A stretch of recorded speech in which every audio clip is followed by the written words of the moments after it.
भारत माता की, भारत माता की, भारत माता की। छत्रपती शिवाजी महाराज की जय छत्रपती शिवाजी महाराज की जय धर्मवीर छत्रपती संभाजी महाराज की जय जय भवानी, जय शिवाजी जय भवानी। जय शिवाजी। हिंदवी स्वराज्याचे सरसंस्थापक छत्रपती शिवरायांना मानाचा मुजरा करतो।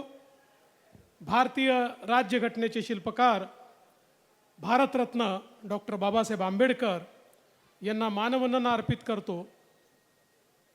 आज इंदापूर भारतीय जनता पार्टीच्या या महामेळाव्यामध्ये मंचावर उपस्थित असलेले आपल्या सर्वांचे लाडके नेते,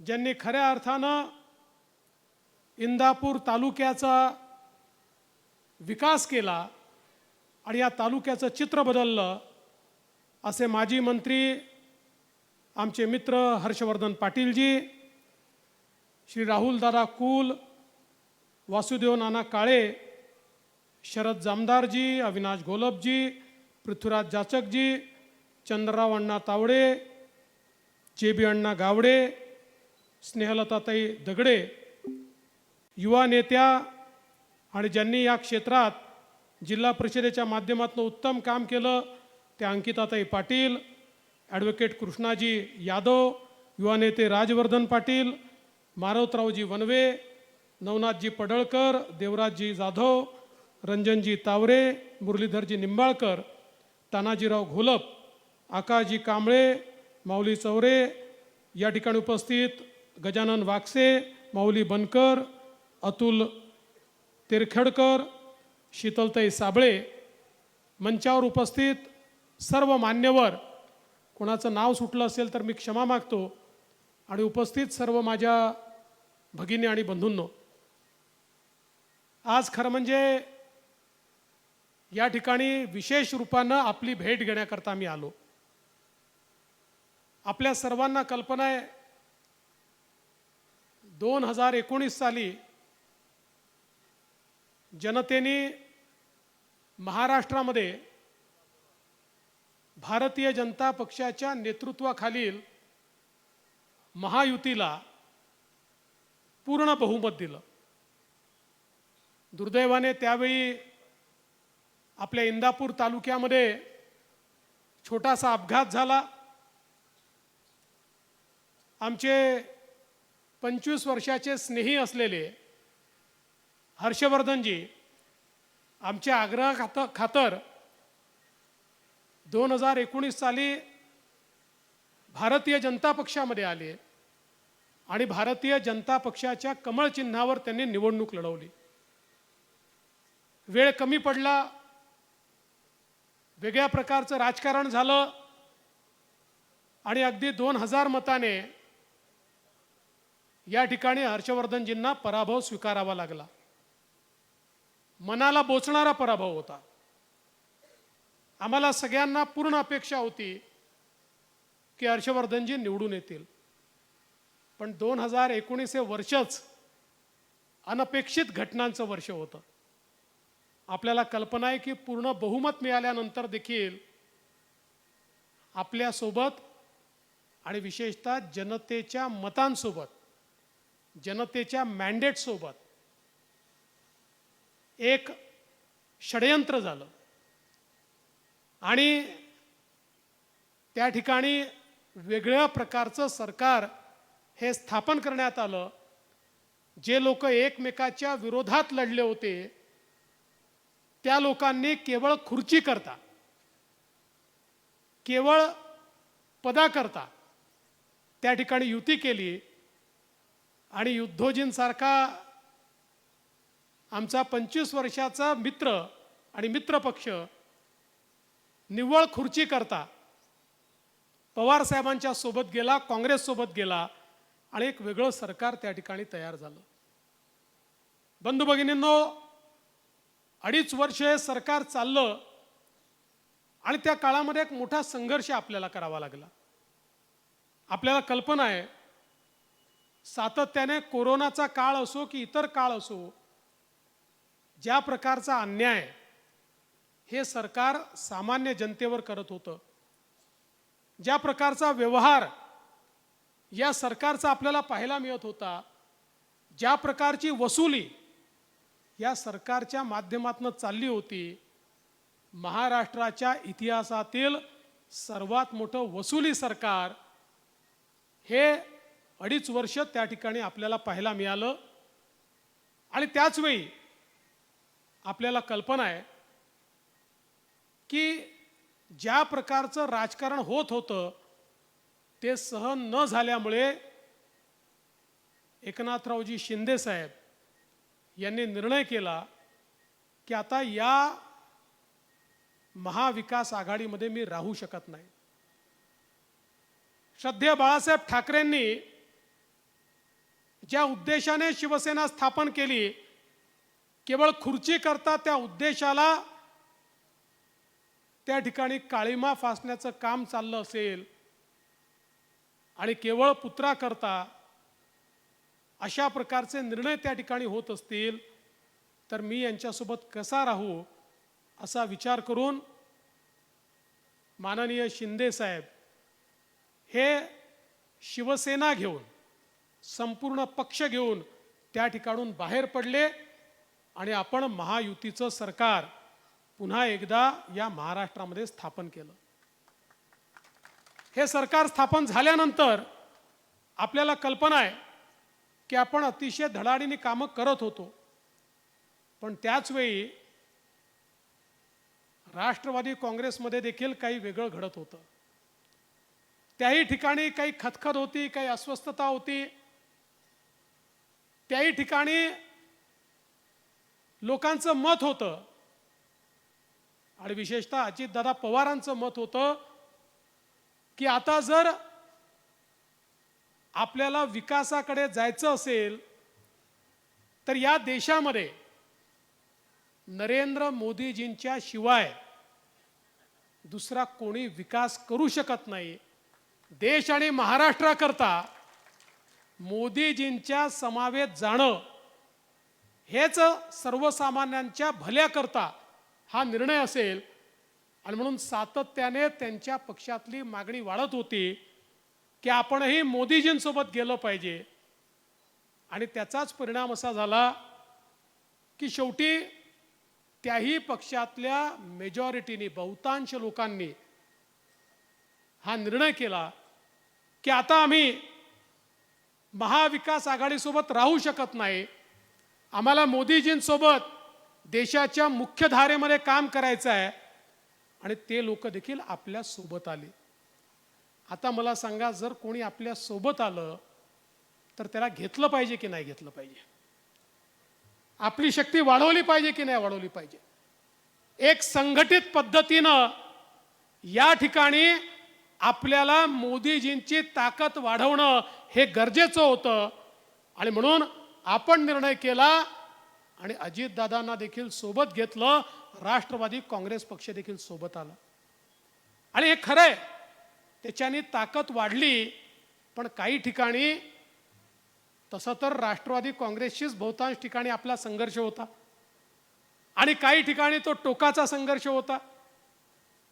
आपल्या इंदापूर सारख्या भागामध्ये मला याची कल्पना आहे की एक टोकाचा संघर्ष अनेक वर्ष सामान्य कार्यकर्ता हा त्यांच्या कार्यकर्त्यांशी करत होता.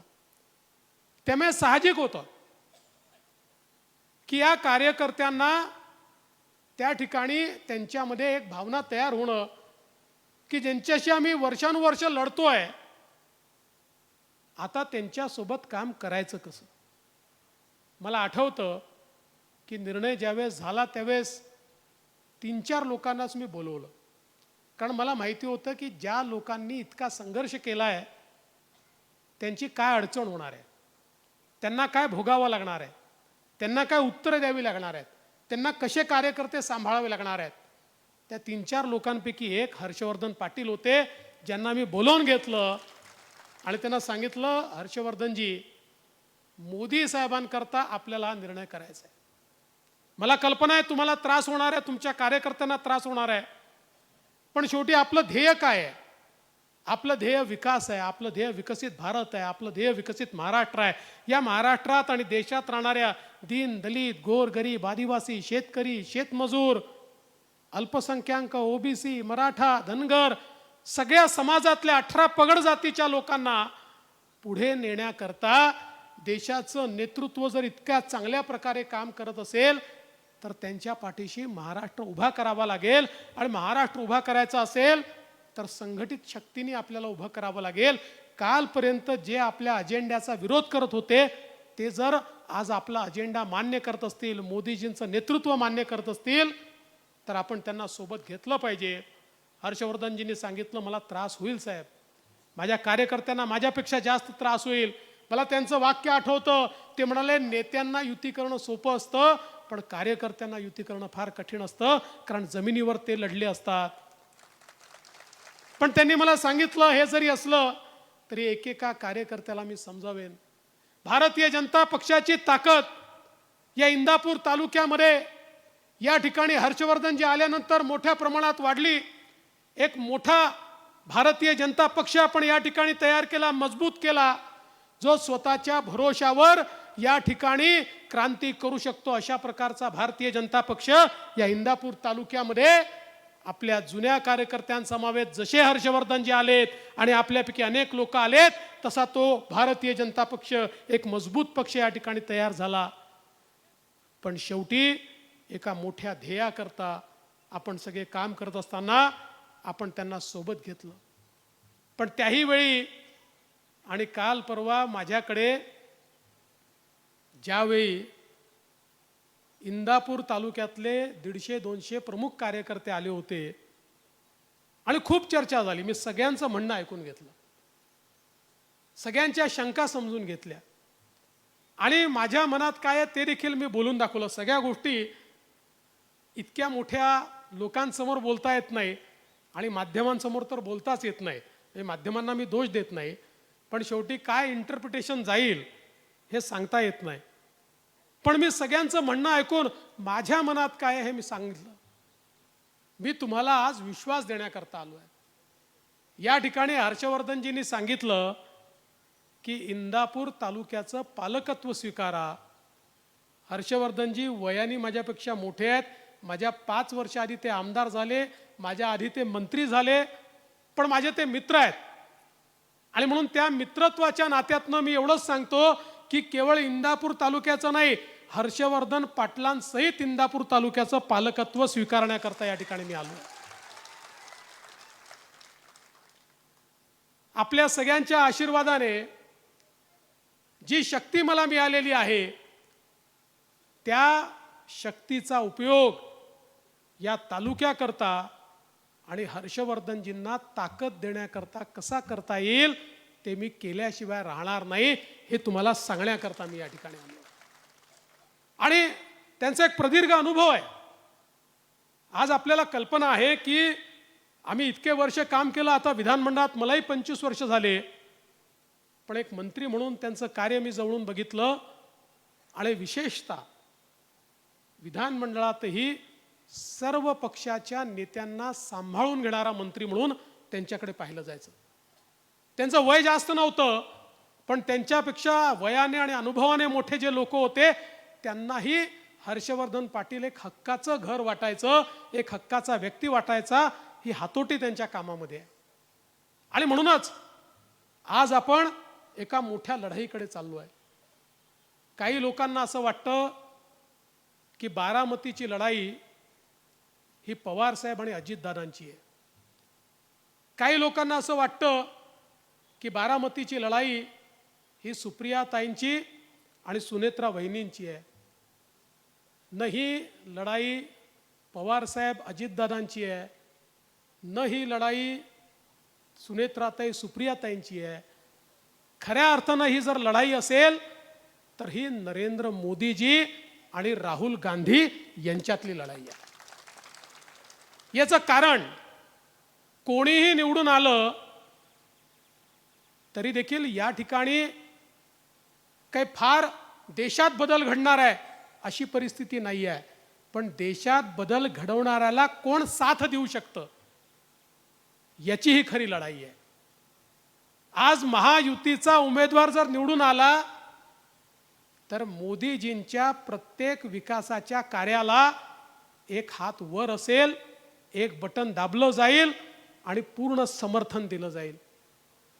आणि गेल्या 5 वर्षामध्ये किंवा 10 वर्षामध्ये आपण बघितलं, मोदीजींनी या देशात परिवर्तनाचे जे निर्णय घेतले, जे निर्णय, आणि याच्यावर तर कोणाच्या मनात संशय असू शकत नाही की या देशामध्ये मोदीजींनी जे निर्णय घेतले ते ऐतिहासिक होते, अभूतपूर्व होते. होते की नाही सांगा? ऐतिहासिक होते की नाही? अभूतपूर्व होते की नाही? देश बदलणारे होते की नाही? गरिबाच्या जीवनामध्ये परिवर्तन करणारे होते की नाही? या प्रत्येक निर्णयाचा विरोध सुप्रियाताईंनी केला. प्रत्येक निर्णयाचा. तुम्ही लोकसभेमधलं एकूण एक भाषण काढा, मोदीजींच्या प्रत्येक निर्णयाचं, म्हणजे अगदी काश्मीरचं 370 कलम हटवण्याच्या संदर्भात ज्यावेळी या देशाच्या लोकसभेमध्ये अमितभाई शहांनी बिल मांडलं, त्याचाही विरोध करणाऱ्या सुप्रियाताई होत्या. त्यामुळे आता बारामती मतदारसंघाने हे ठरवायचं आहे, व्यक्ती मोठा नाही आहे, ही काही शरद पवारांच्या विरोधातली लढाई नाही आहे. बारामती मतदारसंघातल्या लोकांनी हे ठरवायचं आहे की बारामतीचा खासदार हा मोदीजींच्या विकास यात्रेमध्ये चालेल की राहुल गांधींच्या ज्या समाजविरोधी आणि देशाचा विकासाचा अजेंडा पूर्णपणे डिरेल झाला पाहिजे अशा प्रकारच्या मानसिकतेच्या मागे चालेल, याचा फैसला या निवडणुकीच्या माध्यमातून होणार आहे. आणि म्हणून बंधू भगिनींनो, मला कल्पना आहे ही निवडणूक जशी जशी पुढे जाईल, ही निवडणूक एक प्रकारे वेगवेगळ्या भावनिक मुद्द्यांवर जाईल. पण लक्षात ठेवा, नरेंद्र मोदीजींनी या देशामध्ये गरीब कल्याणाचा अजेंडा चालवला. आज आपण पाहू शकतो, जगाच्या पाठीवर हा रेकॉर्ड आहे की केवळ 10 वर्षामध्ये 25 कोटी लोक गरिबी रेषेच्या वर आले. जगात हे घडलं नाही. जगातले अर्थशास्त्री तोंडात बोटं घालतायत. ते म्हणतात हे कुठलं अर्थशास्त्र आहे की ज्याने 25 कोटी लोक गरिबी रेषेच्या वर आले? हे कोणतं अर्थशास्त्र आहे की ज्याच्यामध्ये भारतासारखा देश 20 कोटी लोकांना, ज्यांच्या डोक्यावर छप्पर नव्हतं, जे झोपडीत राहायचे, त्यांना पक्क घर देऊ शकतो? हे कोणतं अर्थकारण आहे की 75 वर्षानंतर ज्या 50 कोटी लोकांना पिण्याचं पाणी नव्हतं, ज्यांना हंडे घेऊन विहिरीवर नाहीतर तलावावर जावं लागायचं, नदीवर जावं लागायचं, अशा 50 कोटी लोकांना शुद्ध पिण्याचं पाणी त्यांच्या घरी मिळालं? हे कोणतं अर्थकारण आहे? हे कोणतं अर्थकारण आहे की गरिबाला त्याच्या घरी शौचालय मिळालं, त्याच्या घरी गॅस मिळाला? हे कोणतं अर्थकारण आहे की ज्याच्यामध्ये 50 कोटी पेक्षा जास्त लोकांना मुद्राचं लोन मिळालं आणि ते आपल्या पायावर उभे राहिले? आणि त्याहीपेक्षा या देशामध्ये महिलांच्या अधिकारितेकरता यापूर्वी कधीच असं घडलं नव्हतं. 31 कोटी महिलांना मुद्राचं लोन मिळालं आणि 31 कोटी महिला, आणि महिला ज्यावेळेस आपल्या पायावर उभ्या राहतात त्यावेळेस तो परिवार आपल्या पायावर उभा राहतो. त्या 31 कोटी परिवारांना आपल्या पायावर उभं करण्याचं काम हे मोदीजींनी या ठिकाणी करून दाखवलं. आज गरीब असेल, शेतकरी असेल, आदिवासी असेल, आज आपण बघा, मोदीजी ज्यावेळी देशाचे प्रधानमंत्री झाले त्यावेळी आपल्याही राज्यातले मोठे मोठे नेते म्हणायचे, अरे मोदींना ऊसातलं काय समजतं, मोदींना साखरतलं काय समजतं, मोदींना कारखानदारीतलं काय समजतं, ऊसाच्या शेतकऱ्याचं काय समजतं. पण आज हर्षवर्धनजी या ठिकाणी आहेत, ते तर सगळ्यात मोठ्या बॉडीचे आता चेअरमन त्या ठिकाणी झालेले आहेत. आज त्यांना तुम्ही विचारा की साखर कारखानदारी टिकली आणि शेतकऱ्यालाही FRP मिळाली, याचं एकमेव कारण मोदीजींनी जे वेगवेगळ्या या ठिकाणी नीती घेतली. हजारो कोटी रुपये ऊस उत्पादक शेतकऱ्याला आणि कारखानदारी जिवंत ठेवण्याकरता मोदीजींनी त्या ठिकाणी दिले. आणि प्रत्येक वेळी आवश्यक तशा प्रकारची नीती आणि निर्णय हे मोदीजींनी घेतल्यामुळे आज आमचा ऊसाचा शेतकरी या ठिकाणी खऱ्या अर्थानं ताठमानेनं जगू शकतोय आणि आमचे कारखाने या ठिकाणी जिवंत आहेत. आणि म्हणून कुठलाही घटक असो, आज आमच्या 12 बलुतेदारांकरता मोदीजींनी जो निर्णय घेतला, पारंपरिक व्यवसाय करणाऱ्यांकरता 20,000 कोटी रुपये या ठिकाणी मोदीजींनी दिले आणि त्यांचं पुनर्वसन झालं पाहिजे आणि त्यांच्या व्यवसायाला आधुनिकतेची जोड देत त्यांनाही पारंपरिक व्यवसाय कायम ठेवून समृद्धीकडे जाता आलं पाहिजे. हा प्रयत्न मोदीजींनी केला तर आमच्या आदिवासींकरता 14,000 कोटी रुपयाची योजना तयार करून आमच्या आदिवासींच्या जीवनामध्ये परिवर्तन करण्याचं काम हे मोदीजींनी केलं. आज मोदीजींनी स्टँड अप सारख्या योजनेच्या माध्यमातून निर्णय केला, देशामध्ये जेवढ्या बँका आहे आणि जेवढ्या बँकांच्या जेवढ्या ब्रँचेस आहे, प्रत्येक ब्रँचला किमान 2 अनुसूचित जातीच्या दलित बांधवांना त्या ठिकाणी कर्ज द्यावंच लागेल आणि उद्योजक बनवावंच लागेल, नाहीतर त्यांच्या ब्रँचचा लायसन्स रद्द होईल. आणि अशा प्रकारे हजारो नव्हे लाखो दलित उद्योजक आज या देशामध्ये मोदीजींनी तयार केले.